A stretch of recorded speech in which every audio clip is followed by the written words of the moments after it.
Hey everybody, Amy here. So a while back I did a Trivia Tuesday question about General Monck, founder of the Coldstream Guards, and explained that I needed to do a whole series to explain why I am interested in the English Civil War and why I think it's important for people to know about.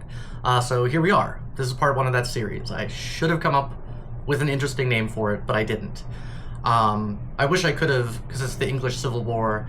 You know, there's no way to do it in print, but clarify that, this isn't about the Civil War, this is about the Civil War.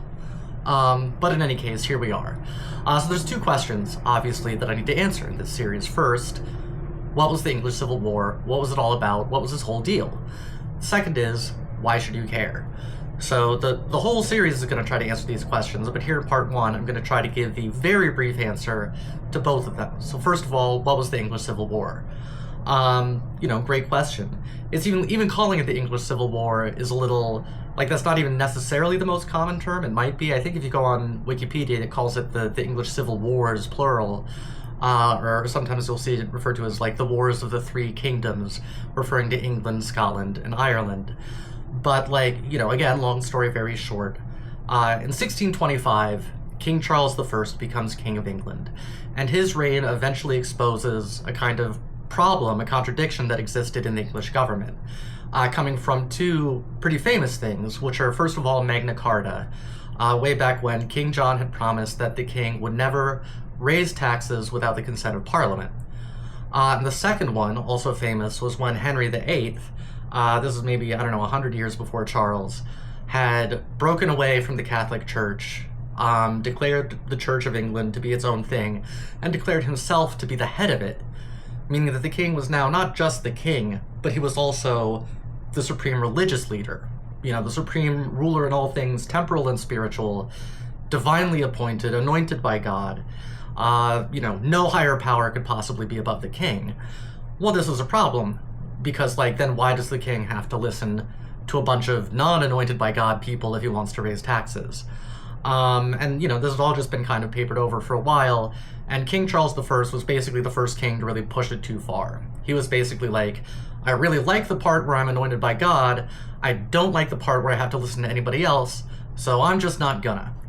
And one thing led to another, and eventually enough of the people disagreed with him that they started a civil war. The king on one side, his side was called the Cavaliers, and Parliament on the other, their side was called the Roundheads, for reasons we'll get into that. And the king lost. The parliamentary forces captured him, put him on trial, cut his head off, no more king.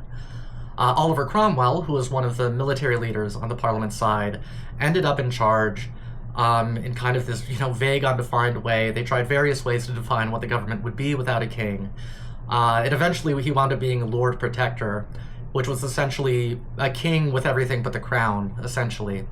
And it worked pretty well while he was alive, because he was a pretty smart guy. He was a good administrator. But then he died, as we all do, and his son turns out kind of a dipshit. Couldn't possibly run a country, and everything got confused. Nobody knew what to do. And General Monck, who I mentioned, was very instrumental in the decision that was eventually made to call Charles I's son, also named Charles, who had been living in exile this whole time. They said, hey, you know what? Come on back. You can be king again. King Charles II. That was the restoration. So that, again, very brief, is what all happened there. So second question, why should you care? There's been a lot of wars. Why is this one interesting? My story with it is, I didn't learn about any of this in school, as far as I know. I can't remember a single classroom session devoted to it. I'm sure I heard, the barest details, but not even necessarily as much as I've said in this video that I learned in school. And, I was a smart kid. I was in honors classes, college, all that sort of thing. But then when I went back and when I started learning about it, because I'm just that kind of person that goes and reads books about random parts of history because I'm interested in them, I found it fascinating, and I still do. That's a whole half of a shelf up there is English Civil War books. And the reason is, I found it helped me understand this place, America, so much better, and why it is the way it is. And in particular, to answer this question that is one of the best kinds of questions, which is one that seems really simple until you try to answer it. And that question is, why don't we have a king? Which, when you're American, it just seems obvious. Like, the phrase King of America doesn't even make sense in the way that, King of France makes sense, even though they don't have one anymore. But King of America are just like, what? But then, so we're like, of course. Why would you have somebody who was in charge just because their dad was in charge? Silly. We decided to not do it. Done deal. But then when you take a broader look from like a global perspective and a historical perspective, like kings, not always under that word, but kings have been a pretty popular way to run a society for much of history and all over the world. I mean, heck, England still has a king. His name is Charles. You can look it up. I'm not kidding. They still have a King Charles all these years later. And we don't. And that's interesting because, remember, when all this was happening, the English Civil War in the 1600s, there were a bunch of people living on the eastern coast of what's now the United States who considered themselves part of England and who participated in these wars, fought in these wars.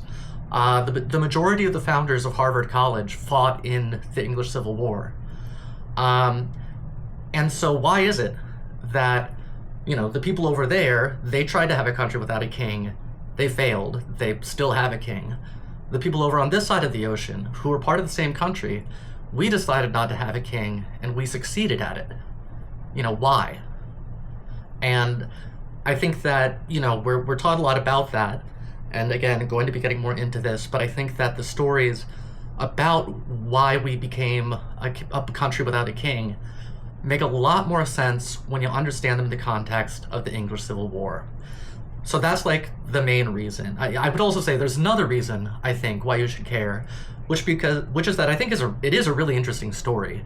A lot of fascinating characters in it, a lot of twists and turns, really complex, and I do just find it kind of like fun to read about, but that's me. Anyway, those are my quick answers to those two questions. That's all I'm covering for now. I'm thinking there's going to be, I think, 4 more parts. The next part will be about the sort of why the English Civil War happened, all the things that led up to it, what were its causes. Then we'll have part 3, that'll be the war, which that's the fun part, all the fighting and whatnot. Then part 4 is going to be the aftermath, Cromwell leading up to, how did they end up with a king again, the restoration. And then finally part 5, bringing it all back to why do I think this is important? How did this all affect America? How did this contribute to making the country that we live in now the way it is? And, there might even be a little extra 6-part just with my whole history with the English Civil War and kind of recommending books and things like that, or maybe I'll work it all in. Or, I don't know. We'll see how it goes, but that's kind of my plan. I think it's going to be a lot of fun. I mean, I know it's going to be a lot of fun for me. I hope it's going to be a lot of fun for you all. I hope I have piqued your interest a little bit, and I hope you join me as I continue with this story that I think is really fun. Anyway, that's it.